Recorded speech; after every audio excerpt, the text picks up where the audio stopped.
ಮೈಸೂರು ಜಿಲ್ಲೆ ಪಿರಿಯಾಪಟ್ಟಣ ತಾಲೂಕಿನ ಬೈಲಕುಪ್ಪೆಗೆ ಟಿಬೇಟಿಯರ ಸಾಂಪ್ರದಾಯಿಕ ಧರ್ಮಗುರುಗಳಾದ 14ನೇ ದಲೈ ಲಾಮಾ ಆಗಮಿಸಿದ್ದಾರೆ. ಸುಮಾರು 30 ದಿನಗಳ ಕಾಲ ದಲೈ ಲಾಮಾ ಅವರು ಇಲ್ಲಿಯೇ ಉಳಿದುಕೊಳ್ಳಲಿದ್ದು ವಿಶ್ರಾಂತಿ ಪಡೆದುಕೊಳ್ಳಲಿದ್ದಾರೆ.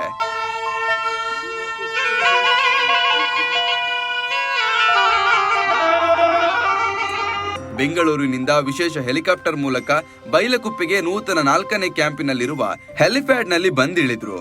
ದಲೈ ಲಾಮರವರು ಆಗಮಿಸುತ್ತಿದ್ದಂತೆ ಸುಮಾರು 10,000ಕ್ಕೂ ಹೆಚ್ಚು ಟಿಬೇಟಿಯರನ್ನ 6 ಕಿಲೋಮೀಟರ್ ರಸ್ತೆಯುದ್ದಕ್ಕೂ ಸಾಂಪ್ರದಾಯಿಕ ಮಾದರಿಯ ಉಡುಗೆಯನ್ನ ಧರಿಸಿ ತಮ್ಮ ನೆಚ್ಚಿನ ಗುರುಗಳ ದರ್ಶನ ಪಡೆದುಕೊಂಡ್ರು.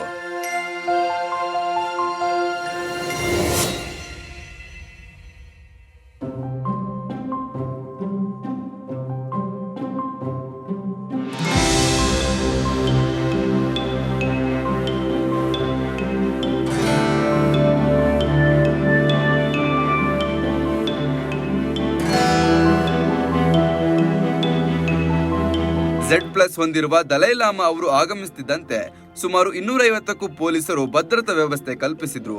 ಹೆಲಿಪ್ಯಾಡ್ನಿಂದ ಕಾರಿನ ಮುಖಾಂತರ ಲಕ್ಷ್ಮೀಪುರ ಗ್ರಾಮದಲ್ಲಿರುವ ತಶಿಲಾಂಪು ದೇವಸ್ಥಾನಕ್ಕೆ ತೆರಳಿದ್ರು.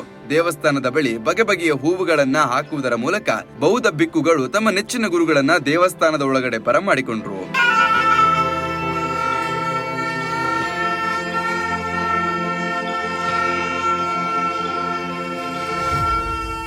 ಇಲ್ಲಿನ ಸ್ಥಳೀಯ ಟಿಬೇಟಿಯರು ಟಿಬೇಟಿಯನ್ ಮಾದರಿಯಲ್ಲಿ ನೃತ್ಯಗಳನ್ನ ಸಹ ಮಾಡಿದ್ದು ಎಲ್ಲರ ಗಮನ ಸೆಳೆಯಿತು.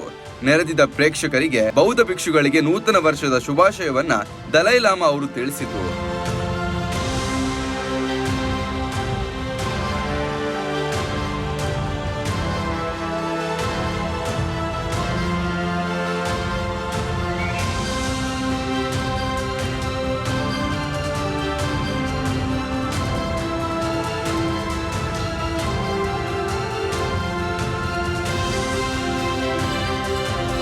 ಬೈಲಕುಪ್ಪೆಗೆ ಪ್ರತಿಯೊಂದು ಟಿಬೇಟಿಯನ್ ಕ್ಯಾಂಪ್ನಲ್ಲಿ ಎಲ್ಲಾ ರೀತಿಯ ಸಿದ್ಧತಾ ಕಾರ್ಯಗಳು ಈಗಾಗಲೇ ಮುಗಿದಿದೆ.